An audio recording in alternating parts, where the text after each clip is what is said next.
பக்தரே, பாபா சாஹேப் சீடரே, பூவை மூர்த்தியாரின் தம்பியே, தன்மான சிங்கமே, தலித்தின தங்கமே,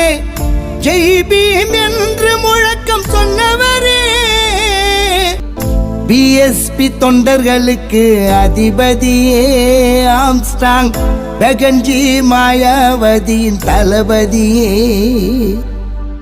கண்களுக்கு காட்சி தரும் ஓவியமே,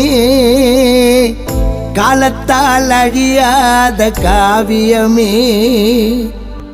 சமத்துவம் பிறந்தது, சட்டத்தை படித்தது, சாதியை ஒழித்தது, சரித்திரம் படைத்தது, பெரம்பூரில் மன்னனாக வாழ்ந்தது,